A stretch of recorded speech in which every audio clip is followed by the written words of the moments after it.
Сайн байцгаана уу? Энэ удаагийн дугаарт CS2 тоглоомын од тоглогчийн секс дулааны тухай бэлтгэхээр боллоо. Хятадын CS2 тоглоомын од тоглогч Закер буюу Jang Seeken e-спортын Lin Vision багт тоглодог бөгөөд түүний тухай дулаан Хятадын сошиал сүлжээгээр энэ 7 хоногт шууруулж байна. Lin Vision баг бол Азтай Монголын дараа орох нэр хүндтэй e-спортын CS2 баг байгаа. За анхны асуудлыг Weibo сүлжээн дээр Закерийн найз охин ил болгож Lin Vision багийн мэрэгэн буучийн утсан дээрх скриншот баримтуудыг дэлгэж тавьснаар олонд мэдэгдсэн юм.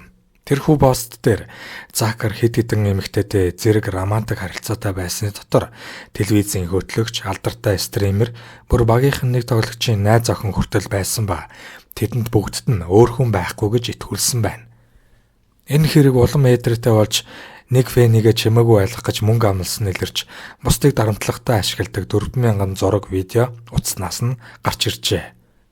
Сүүлд оролцсон Blast TV Austin Major 2025 тэмцээний үеэр бэлгийн замын өвчин авч Хятадд буцаж очихдоо харьцдаг эмэгтэйчүүдтэй бүгдд нь өвчнөө халтааснаар энэ хэрэг ирчээ авсан юм байна.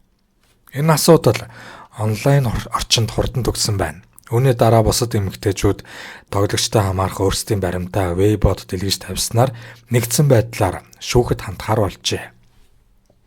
Нэг хохирогчийн хэлснээр Lin Vision багийн удирдлагын баг Закерийг багаас асгаар төлөвлөсөн гэжээ. Закер өөрөө олон нийтийн сүлжээн дээр энэ талаар тайлбар пост хийгээгүй байна. Закер гэж юм бэ?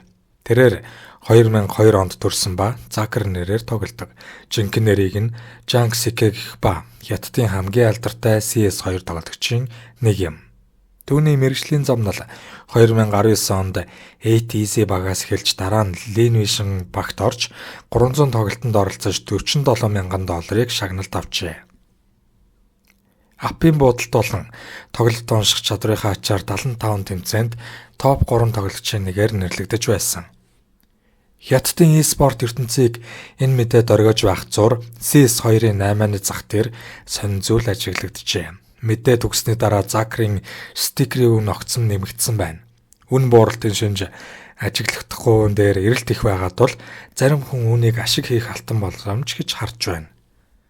Закер эсрэг эмэгтэйчүүдийн өргөн барьсан хэрэг шүүхээр шийдэгдвэл эмэгтэйчүүдэд зориудаар бэлгийн замын өвчин тараасан хэрэгээр шоронд суух магадaltaй болжээ. Өнгөрсөн 12 сараас хойш энэ асуудлын зарим сэжүүр нийтэд цохолцож ирсэн ба нэг хохирогчид нууц амраг нь болбол 50,000 юань санал болгож чимээгүй ахыг сануулжээ. Blast Austin Major 2025 тэмцээний үеэр бие үнэлэгч авснаар бэлгийн замын өвчин авсан байна. Хятадтай эргэж очин эхлээд үндсэн найз охиндоо халдааж дараа нь бусад хамтрагч нартаа хэд хэдэн өвчин тараажээ. Түүнд өглөө өдөр орой уулздаг тус бүрийн эмэгтэйчүүд байсан байна.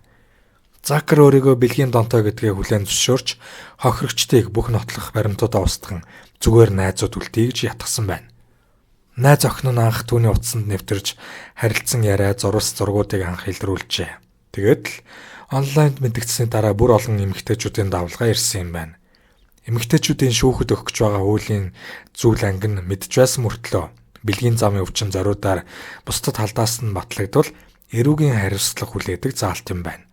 Шинжаач нар тоглогчийн мэргэжлийн замнал бол дууссан гэдгийг бүгд хүлээн зөвшөөржээ.